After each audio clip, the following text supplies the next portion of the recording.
From JBS Studios in Greater New York, this is the JBS News Update with Teisha Bader. I'm Teisha Bader with the JBS News Update for Wednesday, November the 30th, 2022. The Israeli and U.S. Air Forces today concluded a series of joint exercises held over the last 2 days, simulating scenarios in the face of emerging threats in the region, including Iran. The IDF said these exercises are a key component of our two militaries' increasing strategic cooperation in response to shared concerns in the Middle East, particularly those posed by Iran. Sharing video from the drills in the skies over Israel, including the Israeli Air Force greeting its American partners. Emirati 25, welcome to Israel. This is the Israeli Air Force. Thank you for filling our plans. We look forward to further cooperation.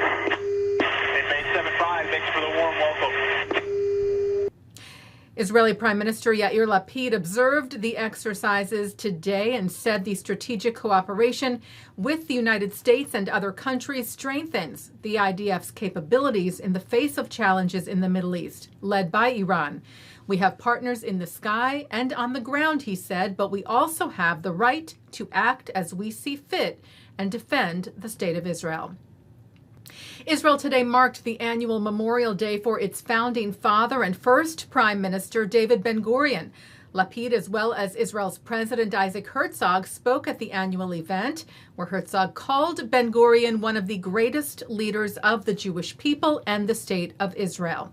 Herzog also addressed the inaugural Ben-Gurion Day in the USA celebration, hosted by Americans for Ben-Gurion University. Held on Facebook Live today, a virtual experience to celebrate the life and vision of David Ben-Gurion, which also included a virtual tour of the newly opened Ben-Gurion Archives at Ben-Gurion University of the Negev. Former U.S. Ambassador to Israel David Friedman joins Mark Golub this week for a new edition of L'Chaim. During the interview, Friedman responded to a question regarding future service in the White House, saying he would indeed take the position if offered by former President Donald Trump. By the way, if it should happen that he does decide to run, and if it should happen that he wins, and he asks you to be ambassador to Israel again, what would you say? You know, I don't see how I could possibly say no. In a recent development following the taping of this interview, Friedman joined the throngs of Jewish responders to reports that Trump hosted a dinner with Kanye West, who has posted and made strong anti-Semitic comments and threats towards the Jewish community, and known white nationalist and Holocaust denier Nick Fuentes. Friedman condemned the former president for hosting the dinner, tweeting on Friday, "To my friend Donald Trump, you are better than this.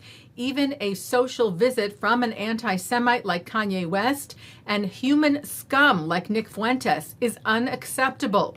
I urge you to throw those bums out, disavow them, and relegate them to the dustbin of history where they belong."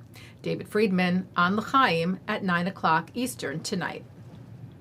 Hundreds of Israeli businessmen and women and entrepreneurs gathered yesterday in Tel Aviv to learn about doing business in Dubai. The Dubai Multi-Commodities Center, the DMCC, which is the United Arab Emirates' largest free trade zone, held the Made for Trade Live at the Tel Aviv Stock Exchange for the first time, hoping to attract more Israeli companies to the emirate.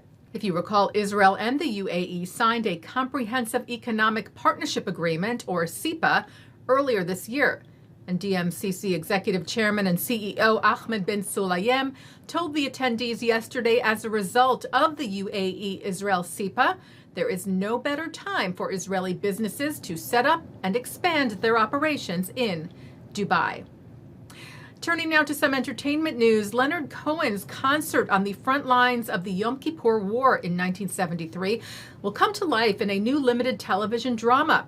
Variety reports Who by Fire, Leonard Cohen in the Sinai, adapted from Mati Friedman's book of the same name, will be filmed in Israel in 2024, will be written by Shtisel writer Jonathan Greenblatt, and executive produced by 66 Media's Jill Offman, who told Variety, as a lifelong Leonard Cohen fan, I loved Mati Friedman's brilliant book from the moment I read it. I set up 66 Media looking for undiscovered international stories with universal resonance, and it's an honor to have this as our first project. Taking a look now at our programming for tonight on JBS for Wednesday, November the 30th. At 7 o'clock, it's Talmud Study. At 7:30, Jonathan Greenblatt joins Rabbi Avraham Bronstein to talk about his book, It Could Happen Here, warning on the potential for antisemitism and systemic violence to continue gathering momentum in the U.S. At 8, Rabbi Ethan Tucker discusses the change in the perceptions of American and Israeli Jews with Gary Rosenblatt. At 9, as I mentioned, Mark Golub speaks with former U.S. Ambassador to Israel David Friedman, who shares his views about the Israeli-Palestinian conflict, the viability of a two-state solution, the impact of the Abraham Accords, and more. At 10:30, it's The Dur Show. And coming up next, it's Thinking Out Loud. And that's the JBS News Update for Wednesday, November the 30th, 2022. I'm Teisha Bader. Stay healthy, stay well.